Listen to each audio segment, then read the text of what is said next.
Mary with the child Jesus looking up at her. Behind the Mother of God, as we see two angels. All the forms and colours of this Coptic icon are clear cut and simple without seeming naive. Yeah, seeming naive that they are black. The rounded heads with the dark eyes are typically Coptic stylish elements. On the left panel above, we can see the rising Lord carrying a banner of victory, and below him St. George as dragon killer. On the right panel is crucified Lord. Piercing his side below is the thorn crown Christ, displaying the wounds on his hands. Now look, let's have a look at those pictures. Tell me what you see. Look at black people. Look at this portrait. This portrait is showing you the house of David. Look at these people. All black people. All of them.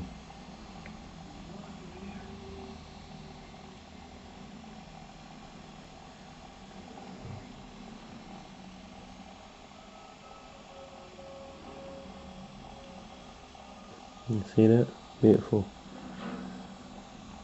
All of them black people.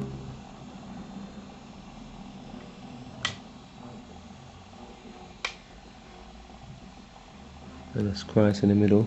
Look. Black man Christ, look. Now look, they'll get a right close up of it here.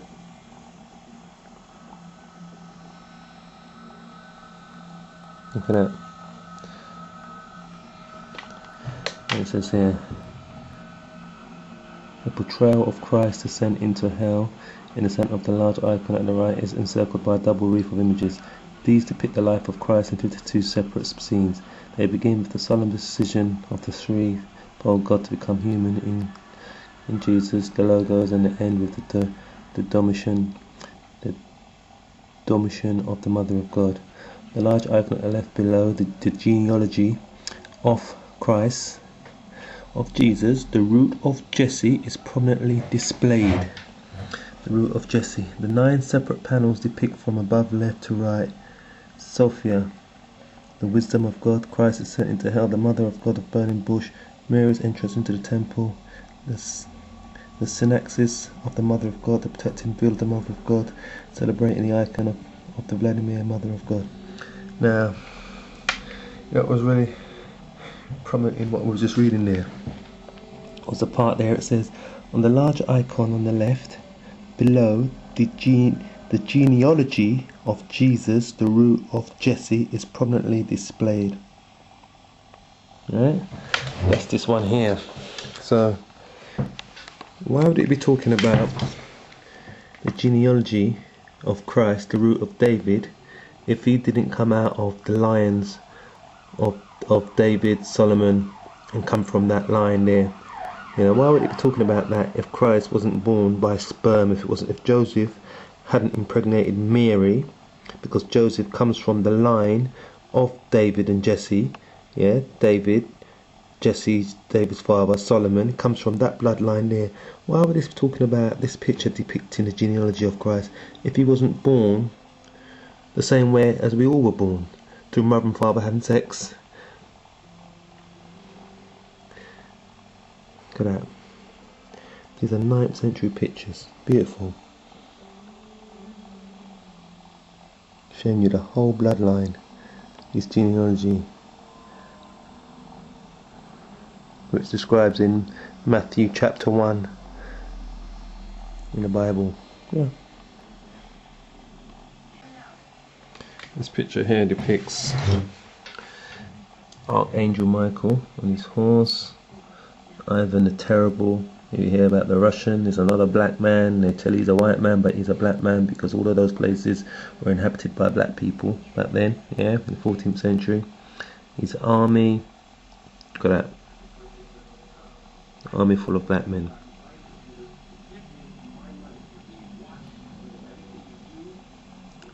Army, there you go again, full of black people, all black. The angels depicted there, all black. Look at that.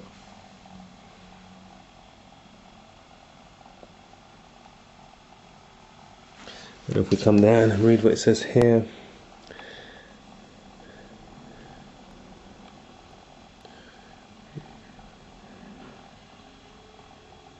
Sitting on his mother's lap, the Spirit's golden crown to the angels who depart and all they flush the crown. Yeah. Ivan the Fourth, Vasilek Tsar and autocrat of all the Russians, adjacent in a smaller circle, the Archangel Michael sits on a winged horse as general of the three Christian military flanks. Ivan the Terrible, who defeated the Tartars in 1552 and burnt their capital city, Kazan, in the circle above the right, rides just behind him. Following him are Vladimir II of Monomark from the 11th century of Kiev, and further back Vladimir I, Grand Duke of Kiev, with his sons Boris and Gleb, who were murdered by their brothers and canonized. In the uppermost column, Alexander Nevsky leads his army which conquered the Swedes. Yeah, you can see that anyway.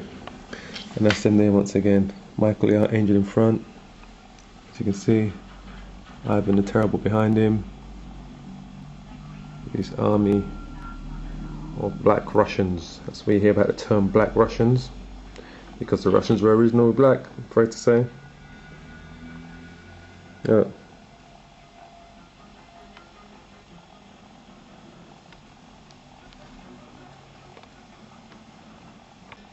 Yeah. This is a picture showing you the resurrection of Christ with Mary, his mother Magdalene, the disciples. Black man, black people, they're painting. They're not painting white people, they're painting black people, because that's who Christ was. He was a black man according to the scriptures. Revelation 1 verse 9, I think it starts out, it tells you, it describes. As you look up here, it says, the miracle of the raising of Lazarus, who had already been in the grave 3 days, was understood and celebrated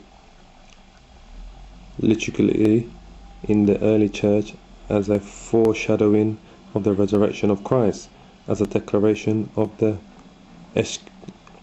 eschatological resurrection of the dead, and last but not least, as an allusion to the new life we receive in baptism. This icon shows realistically how the door to the grave is removed and Lazarus appears. The focal point is the triangle formed by the grieving sisters at the feet of Jesus, the men opening the grave, and the resurrection of Lazarus. Jesus and his disciples are separated from the rest of the people by a rocky ledge, so that two more groups are formed. Thus this icon radiates serenity despite the many persons depicted. Our attention is directed from the outstretched arm of Jesus to the man raised from the dead, the raising of Lazarus. And look again, got another beautiful picture. Same thing. See Christ there with the black people. Have a look carefully. Look at them. All depicted as black people, just like I see in this one, which is even in more detail.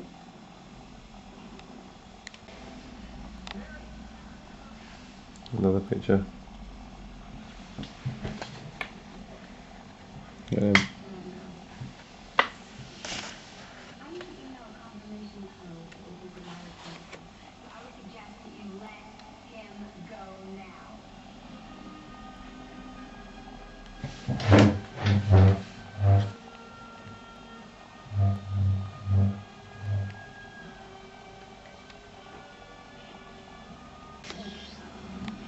Picture of Christ as a child.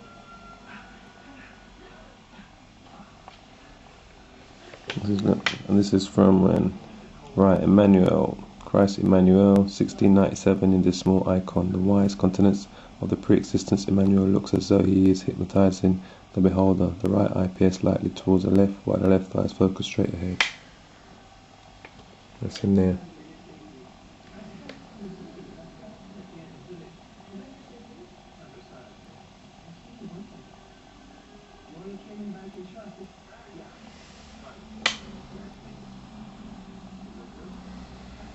There are pictures of him.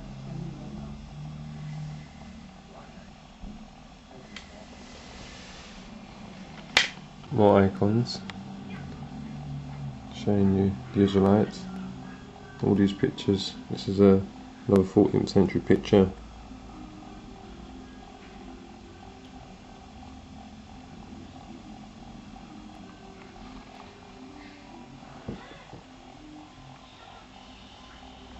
When they wanted to depict them as white, this is what they would look like during the Renaissance.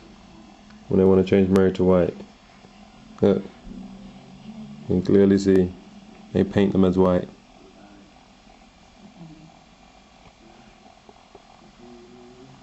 See? They'll paint them as white so you can see. All these are what you would happen during the Renaissance. When the heathen would paint the likeness of the people of the book and change the likeness of them to favour them. See? They would clearly show that they're white.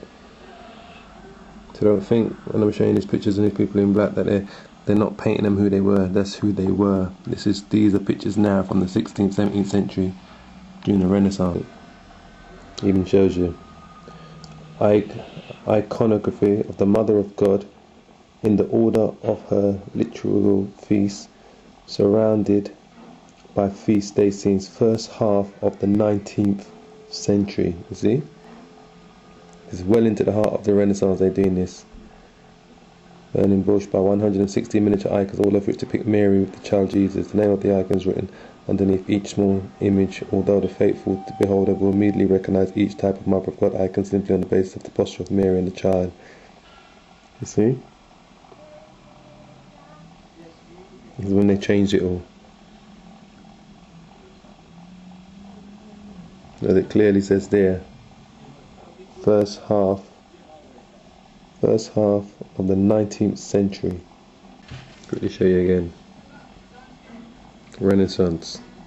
Changing everything from black to white. It goes right here. Right, Lamentation of Christ, glass icon. Transylvania, 18th or 19th century. Two men have taken the corpse of Christ and laid it on a cloth. Before they carry his body away, they allow the lamenting of the women to look once more at their beloved Lord. An angel mourns with them. Mary, in the centre of this scene, folds her hands in resignation, and her whole posture expresses deep sorrow. Right, so have a look. This is it here. 18th, 19th century. See that? Renaissance. White hair, long hair, white bodies, white people. Change Mary to white, Jesus to white, the disciples to white. Look at that. That's what these devils did, mate. If you go over here, look, there's another one. Once again.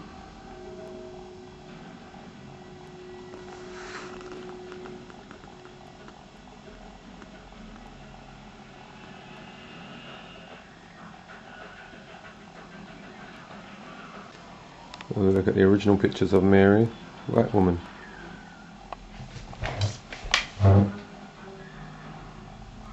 Over here, painted as black people. To a child Christ with her.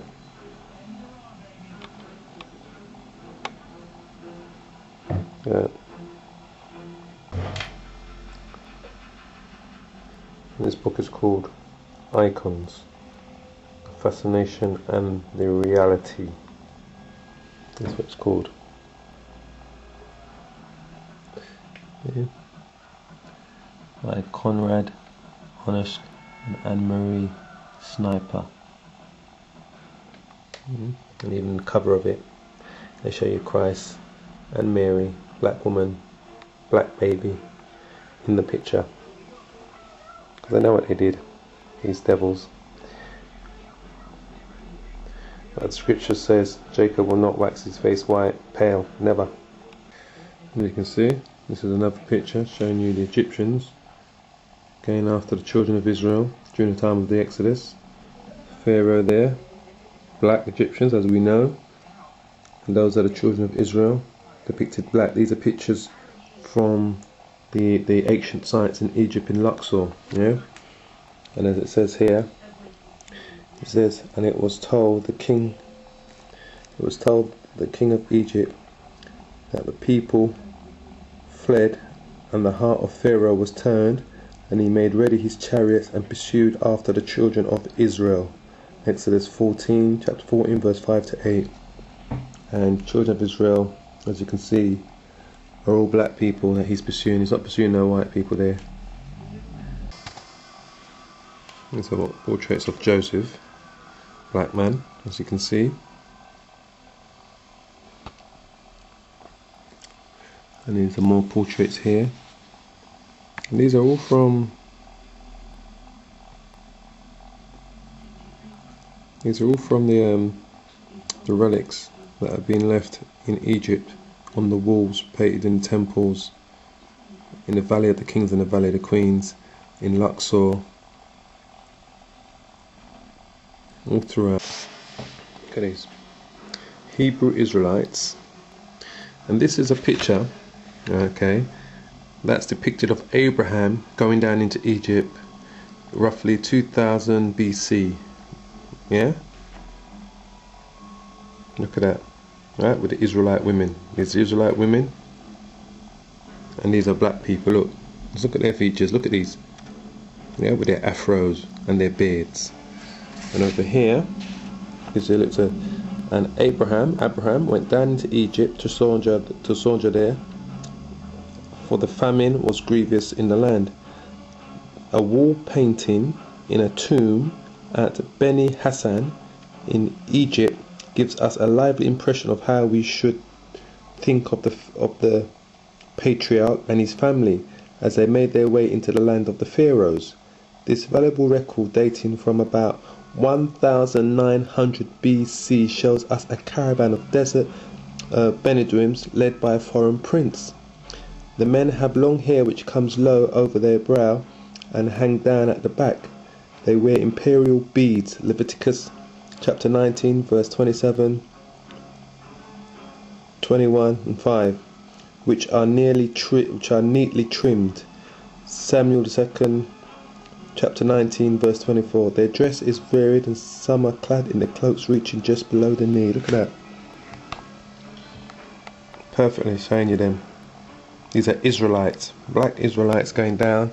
This is Abraham. This is a picture of Abraham and his family going down into Egypt for the first time due to the famine in the land of Ur, where he lived with his father previously. So this is another picture of the Israelite. This is of King David when he had defeated the lion that had taken the sheep, and he took the sheep from the lion's mouth and then went and defeated the lion. As we should tell you anyway. And David said unto Saul, thy servant kept his father's sheep, and there came a lion and took a lamb out of the flock, and I went after him and smote him and delivered it out of his mouth. And when he arose against me, I caught him by his beard and smote him and slew him. It's in Samuel 1 chapter 17 verse 35.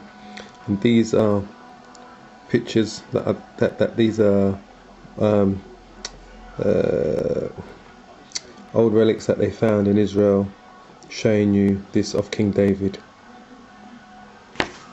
the Israelite king. These are Israelite women. These are more artifacts from over 3,000 BC. Look at them with their braided hair. Have a close look.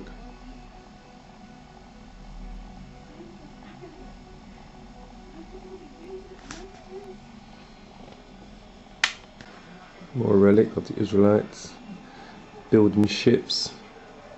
King Solomon sent his men on many ventures with the Hittites and the men of Taish. I might even tell you here. Yeah, and King Solomon made a navy of ships in Ezion-Geber, which is beside Eloth, at the shore of the Red Sea, in the land of Edom, the Edomites' land. Kings 1 chapter 9 verse 26. And these are more relics.